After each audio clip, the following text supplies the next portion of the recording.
Assalamualaikum warahmatullahi wabarakatuh. Berjumpa kembali di channel Keluarga Misterius. Semoga di malam ini kita semua selalu dalam lindungan Allah Subhanahu wa taala. Diberikan kesehatan, dilancarkan rezekinya, dan dimudahkan dalam segala urusan apapun. Amin ya robbal alamin. Pada kesempatan malam hari ini, saya akan membawakan kisah misteri yang ditulis oleh Ed Nafila. Oh iya, namun sebelum kita masuk ke dalam ceritanya, nama dan tempatnya disamarkan semua ya, untuk menjaga privasi pihak yang terlibat di dalamnya.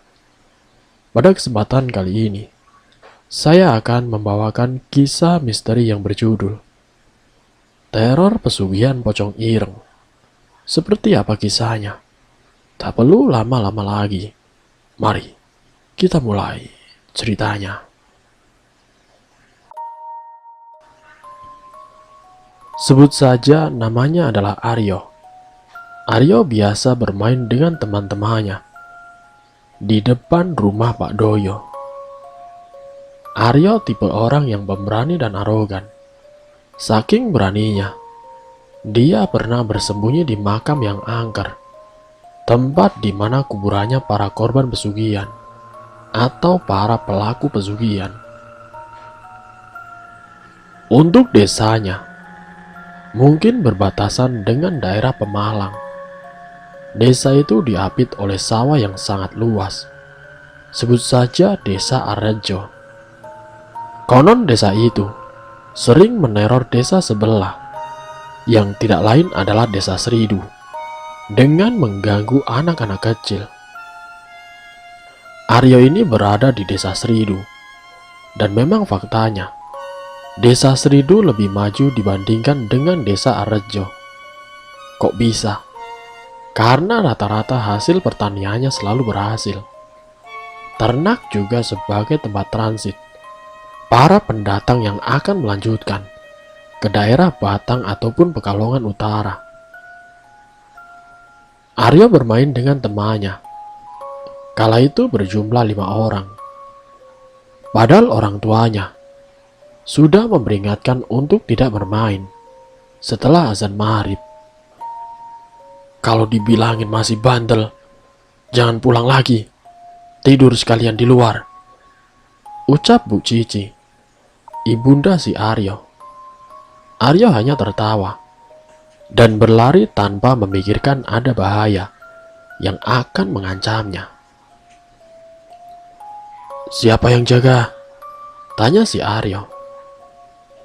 Adit, ayo sembunyi. Adit berjaga. Dia menutup matanya dan berhitung hingga 50. Sandarannya adalah tembok rumah Pak Doyo. Aryo, Rohim, Sastro, dan Rusman bersembunyi. Namun mereka berpencar ketika berada di belakang rumah Pak Doyo. Kamu yakin bakalan sembunyi di sini? Tanya Rohim. Bagaimana lagi? Yang penting jangan ketahuan, ucap si Sastro. Mereka kebingungan. Sedangkan hitungan sudah mencapai 30. Aryo dan juga yang lainnya belum tahu tempat bersembunyi mana yang cocok untuk mereka. Aku di kandang sama Rohim. Aryo sama Rusman di mana? Aryo langsung berlari menuju pohon salak yang tumbuh liar di dekat kandang. Yo, mau kemana? Tunggu dulu, jar Rusman. Man, jaga anak itu, man, ucap si Rohim. Rusman berlari mengejar si Aryo yang telah bersembunyi. Entah mereka tahu atau tidak, orang tua dari mereka mencari ke sana kemari. Tampaknya teror pocong ireng akan segera dimulai. Pak, Aryo belum pulang, ucap Bu Cici. Memangnya dia ada di mana? Tanya Pak Subhan. Dia ada di rumahnya Pak Doyo, jelas Bu Cici. Ayo susul sekarang. jelas Pak Subhan. Sementara itu Adit mencari mereka yang sedang bersembunyi. Adit mendengar suara hentakan kaki di kandang kambing. Pikirnya ada orang yang bersembunyi di situ. Adit mendekati secara perlahan. Langkah kakinya diperlahankan. Dia menghindari menginjakan kaki di ranting yang kering, dedaunan dan juga bekas botol yang berserakan. Begitu Adit telah berada di bibir pintu kandang, dia mendapati dua orang yang sedang menundukkan kepala. Apa tidak bau sembunyi di sini? Adit berlari ke arah depan rumah Pak Doyo, sembari berteriak, "Apel!" Sastro dan Rohim telah ketahuan. Kini menyisakan Aryo dan Rusman. Dengan perasaan bangga, Adit mencari Aryo dan Rusman di sekitar kandang. Sastro dan Rohim segera berdiri dan menyambut kedatangan Pak Subhan serta Bu Cici. "Nak, Aryo ada di mana?" Sastro dan Rohim saling gugup. Mereka berdua seperti terpojokan ketika pertanyaan itu dilontarkan kepadanya. Sementara itu Adit mendapati sesuatu di pohon salak yang berdekatan dengan kandang kambing itu. Di situ, Adit melakukan hal yang sama. Dia berjalan dengan pelan dan menghindari dedaunan serta ranting kering. Rusman dan Aryo masih bertahan di tempat itu. Mereka tidak tahu bahwa pohon salak itu merupakan awal kemunculan pocong ireng yang pernah diketahui oleh warga sebelumnya. "Man, banyak nyamuk," ucap si Aryo. "Iya nih, keluar aja yuk," ajak Rusman. Aryo hanya menepak tangannya untuk menangkap nyamuk. Namun dia merasakan ada hendusan nafas yang sangat berat. Bau busuk seperti daging terbakar tercium. Bau apa ini, Man?" Rusman merasakan hal yang sama. Mereka berdua bersamaan menatap ke belakang. Ketika dilihat, Pocong ireng!" Rusman berlari meninggalkan si Aryo. Sedangkan Aryo hanya terdiam, menatap wajah buruk pocong itu. Ampun, ampun," ucap Aryo. Rusman yang keluar dari tempat ia bersembunyi mengagetkan si Adit. "Loh, kenapa kamu teriak-teriak, Man?" tanya Adit. Itu Dit, ada pocong hitam," ucap si Rusman. "Aryo mana, Man?" tanya si Adit. Tadi ada di belakangku." Rusman kebingungan. Dia berlari ke arah depan rumah Pak Doyo. Adit menyusul Rusman dari belakang. Dia juga tidak ada pikiran untuk menyelamatkan si Aryo. Teriakan Rusman membuat Pak Subhan dan Bu Cici bertanya-tanya.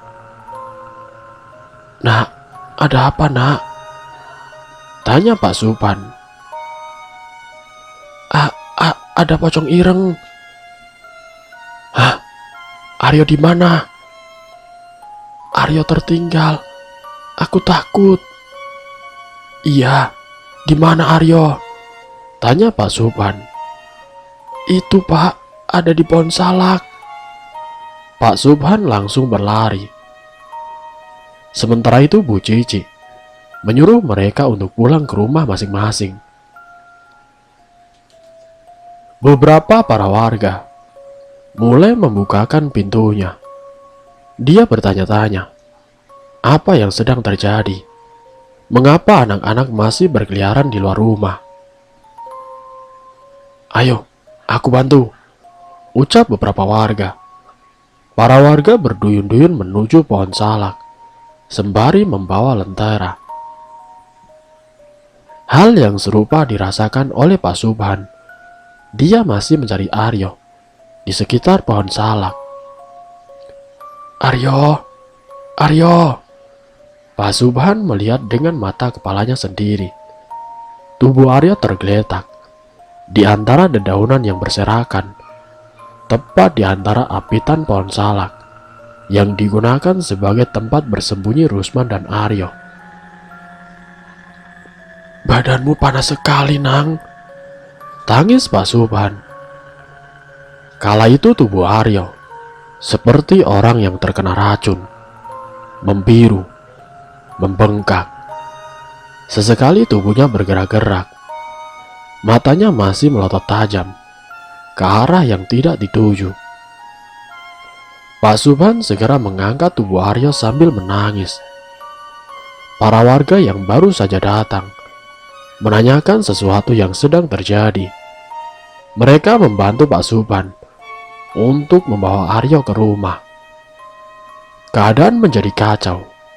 Seluruh warga desa menuduh bahwa perbuatan keji ini adalah hasil rencana sempurna yang dikirimkan salah satu warga sebelah dengan menjadikan anak kecil sebagai korbannya. Dengan perantaranya adalah pocong ireng. Atas saran beberapa warga, diundanglah Pak Kiai di kampungnya untuk menyembuhkan si Aryo. Belum ditumbalkan, masih bisa selamat, ucap Kiai itu. Lalu bagaimana caranya mengembalikan Aryo, Pak? Tanya Pak Subhan. Kiai itu keluar rumah. Dia menatap bulan di langit sembari memainkan tasbihnya.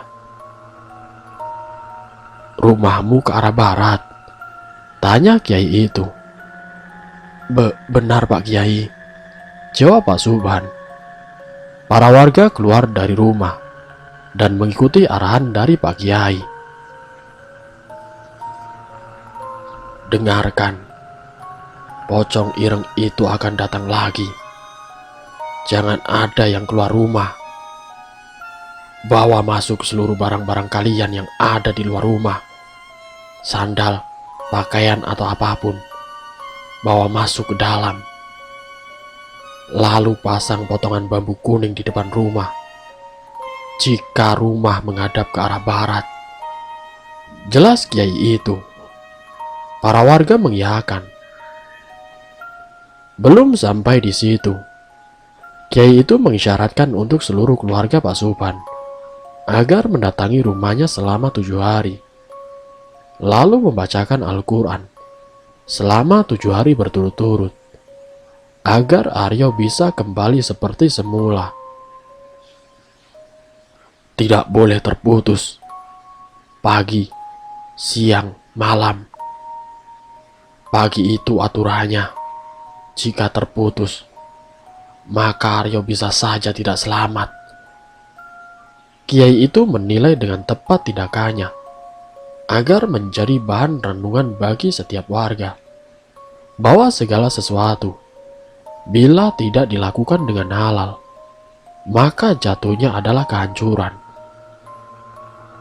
Atas saran dari Pak Kiai, para warga yang rumahnya menghadap arah barat mulai memasang bambu kuning di rumah masing-masing. Untuk Aryo sendiri, dia tidak dalam keadaan meninggal, juga tidak dalam keadaan hidup. Katanya masih di awang-awang. Sesekali kakinya dipegang. Dia akan bergerak dan meronta-ronta kesakitan. Namun jika tidak, dia seperti orang mati. Diam, kaku dan tidak berdaya. Nak, cepat sembuh nak. Mamamu tidak kuat melihatmu seperti ini, ucap Pak Subhan. Bu Cici kabarnya selalu menangisi si Aryo. Tubuhnya mulai kurus, matanya sembab. Namun di sela-sela itu, dia tetap bersikukuh untuk mengamalkan amanat yang telah diberikan oleh Pak Kiai. Setiap hari rumah Pak Subhan dibacakan Al-Quran. Apa jadinya bila gagal? Ya, si Aryo bisa saja meninggal. dan tentunya dijadikan tumbal pesugihan. Tapi pada dasarnya, tumbal itu bukan mengarahkan pada Aryo. Aryo hanya kaget ketika melihat pocong ireng itu tepat berada di belakangnya. Seharusnya dia berlari mengikuti Rusman, namun dia hanya terduduk diam dengan terus menatap wajahnya. Alhasil Aryo terkena sawan dengan badan yang membiru dan juga membengkak. Setelah ditelusuri, ternyata pocong ireng itu mengganggu warga yang notabene mempunyai garis perjalanan karir yang cukup baik, seperti ladang yang luas, sawah yang berhektar-hektar, kambing yang sangat banyak, rumah gedong, toko sembako yang ramai, atau pengusaha lainnya. Pak Subhan dan Kiai itu saling bertukar pikiran. Sudah 3 hari semenjak kejadian Aryo, warga tampak hati-hati dan sangat waspada. Namun pocong ireng itu belum ada tanda-tanda kehadirannya. Apakah ini semua palsu?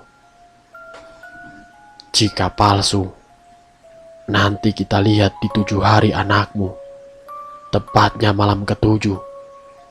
Dia akan datang menengok kembali rumahmu, ucap Kiai tersebut.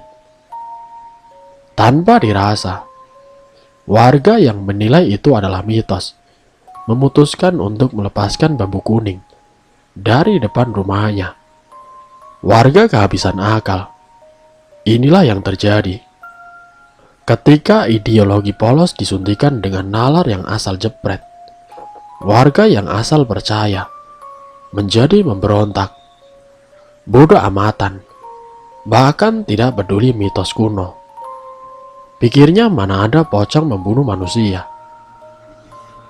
Tepat di malam ke-7, suara lantunan ayat suci Al-Quran masih menggema di rumah Pak Subhan. Kiai itu agak santai dan duduk di depan rumah Pak Subhan. Mencari tumbal, ucap Pak Subhan. Bisa jadi, tapi bukan itu tujuannya, jelas Pak Kiai. Lalu apa tujuannya? Tanya Pak Subhan. Menghancurkan, ucap Pak Kiai itu. Di malam ke-7 ini, para warga keluar rumah, seperti halnya malam-malam biasa. Tidak peduli mara bahaya atau keadaan yang sedang dalam keadaan waspada. Semua tampak biasa-biasa saja. Namun tepat tengah malam menuju pergantian hari, pocong itu menampakkan diri di antara rerumpuan pohon pisang. Pak Kiai itu langsung berdiri sambil memegangi tasbihnya. Orang rumah keluar untuk melihat lebih jelas pocong ireng itu. Aduh, rumah itu tidak ada bambu kuningnya, ucap Kiai itu. Pocong itu menghilang dengan sekejap. Kiai itu langsung memasuki pemukiman warga yang berada di dekat pohon pisang. Terdata 3 rumah yang sandal, baju, dan barang-barangnya terjilat. Ternyata pemilik rumah itu adalah orang-orang yang mempunyai sawah yang luas. Kiai itu segera menggedor rumah yang sudah terjilat pocong ireng. Beliau juga menyembunyikan barang-barang yang sudah terjilat. Oh, Pak Kiai, loh, sendalku di mana? Tanya Pak Suri, orang kaya di desa itu. Pak Subhan yang melihat tingkah aneh Kiai itu langsung mendekatinya. Tampaknya ada sesuatu yang mengganjal. Di mana bambu kuning itu? Sudah saya buang, Pak Kiai, ucap Pak Suri dengan santai. Kiai itu langsung memukul wajahnya dengan tasbih. Sakit, Pak Kiai. Itu apa? Sandal, baju, handuk yang telah terjilat oleh pocong itu kini mengeluarkan asap. Bekas jilatan pocong ireng itu terdapat cairan hitam yang kemungkinan bisa menjadi sumber untuk membunuh korbannya. "Pak Kiai, itu apa Pak Kiai?" tanya Pak Subhan. "Cairan ini yang menyebabkan kematian korbannya. Jika orang yang tidak tahu cairan yang tertempel lalu memakainya, maka dia akan menjadi korban tumbal pocong ireng itu," jelas Pak Kiai. Kiai itu mengelilingi pemukiman warga. Lebih tepatnya, dia akan mengecek seluruh rumah warga yang tidak terpasang bambu kuning, yang fungsinya untuk menangkal dan mencegah pocong ireng itu, agar tidak menjilati barang-barang yang berada di luar rumah. Terdapat 20 rumah warga yang sandalnya dibuang langsung oleh Pak Kiai. Katanya sandal itu telah terjilat langsung oleh pocong ireng itu karena tidak memasang bambu kuning. "Selama 1 bulan, jika tidak mendapat korban, si pelaku akan menampakkan diri," ucap Pak Kiai tersebut. Keesokan harinya, atas keberhasilan dan keteguhan hati dari keluarga Pak Subhan, Aryo sehat seperti biasa. "Aku ditahan di salah satu tempat, lalu dicambuk dan disuruh menjawab siapa pemilik rumah yang kaya raya. Aku hanya menjawab 3 saja, salah satunya Pak Suri." Semua tampak normal, namun masih dalam ranah waspada. Rumah Pak Subhan menjadi ramai semenjak Kiai itu sering berkunjung ke rumahnya. "Sudah hampir 1 bulan, dia belum muncul juga. Han, maukah kamu saya beri tugas?" tanya Pak Kiai. "Iya Pak Kiai, saya siap," jawab Pak Subhan. "Datangilah rumah A, Blok A. Ciri-cirinya rumah bertingkat. Kamu hanya lewat saja, tidak usah menatap jendela sebelah kanan. Di situ kamarnya." Pak Subhan langsung menuju desa Arejo yang bersebelahan dengan desa Seridu. Dalam kunjungannya, dia teringat bahwa rumah itu hanya satu-satunya yang bertingkat. Tidak ada rumah lagi yang lebih mewah darinya. Pak Subhan ingat perkataan Pak Kiai. "Hanya lewat, jangan menatap jendela sebelah kanan, karena itu kamarnya." Desa itu sangat sepi. Sedikit sekali aktivitas warganya. Warga di sana rata-rata pergi keluar daerah untuk bekerja di sana. Sedikit sekali yang memiliki sawah. Tidak heran desa Arjo ini tergolong miskin. Dan pastinya warga di sekitar desa akan melakukan apa saja agar bisa bertahan hidup.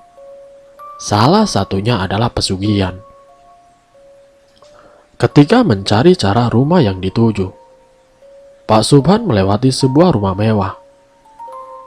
Namun di dalamnya terdengar keributan luar biasa. Pak Subhan tidak mau menguping. Dia terus berjalan dan berpura-pura tidak tahu. Dia hanya mendengar segelintir ucapan dari seorang laki-laki itu. "Kiai bangsat," ucap laki-laki yang berada di rumah tingkat itu. Pak Subhan segera berlari karena informasi ini sangat penting dan harus disampaikan. Keringat dingin kala itu mengucur sangat deras. Antara hidup dan mati mendengar ucapan laki-laki itu. Jika dia ketahuan karena mendengarkan sedikit dari ucapannya, bisa-bisa Pak Subhan akan diteror kembali. Karena desanya bersebelahan, 10 menit berlari pun sudah sampai. "Sudah ketemu Han?" tanya Pak Kiai. "Sudah Pak Kiai." "Istirahatlah. Besok rumah itu akan terbakar. Tapi sebelum itu, dia akan datang ke sini untuk menyerang kembali," ucap Pak Kiai. "Memangnya mau apa lagi Pak Kiai?" Tanya Pak Subhan. Mereka akan menghancurkan. Jelas Pak Kiai.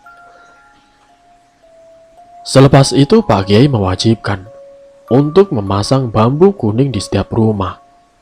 Bukan hanya kepada rumah yang arahnya menghadap barat, tapi seluruh rumah. Katanya pocong ireng itu akan meneror dan melakukan apa saja agar bisa mendapatkan korban. Semua pintu ditutup.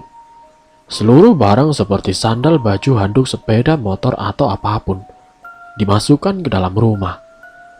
Uniknya rumah zaman dulu tampak depan sempit, namun ketika masuk ke dalam sangat luas sekali. Beberapa warga lainnya memilih untuk menemani Pak Subhan dan juga Pak Kiai yang sedari tadi menunggu kedatangan pocong ireng itu. Seluruh rumah telah mematikan damarnya. Hanya satu damar yang menyala. Rumah Pak Subhan seorang.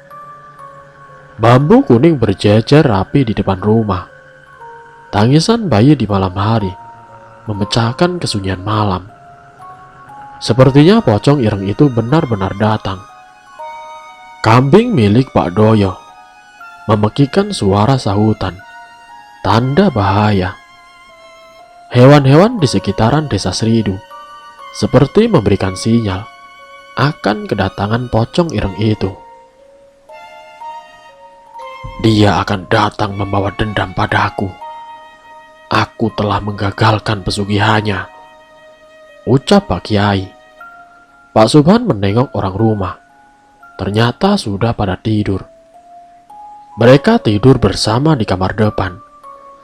Saudara-saudara yang ikut serta dalam membacakan Al-Quran untuk Aryo sudah pulang sebelum teror pocong ireng itu muncul lagi. Semuanya menjadi aman. Tinggal melihat langkah apa yang akan diambil oleh pocong ireng itu. Tepat ketika bulan purnama berada di atas kepala, sinarnya menerangi rumah warga, pepohonan. Pocong ireng itu muncul di pohon pisang dekat rumah Pak Suri, pemilik sawah yang amat luas. Pak Kiai segera membacakan sesuatu di tasbih miliknya. Apakah semua rumah terpasang bambu kuning? Jika belum, segeralah dipasangkan, saran Pak Kiai. Sudah Pak Kiai, jawab para warga. Pocong ireng itu menghilang. Tampaknya dia menuju pemukiman warga. Namun sayang usahanya sia-sia. Seluruh rumah telah terpasang bambu kuning. Tidak ada satupun celah untuk masuk dan menjilati atau meludahkan air liurnya kepada barang atau apapun. Pak Kiai, sudah selesai? Tanya Pak Subhan. Tunggu sampai pagi. Semua berjalan dengan lancar hingga azan subuh menggema. Suara kentongan yang terbuat dari bambu telah dipukul oleh beberapa warga.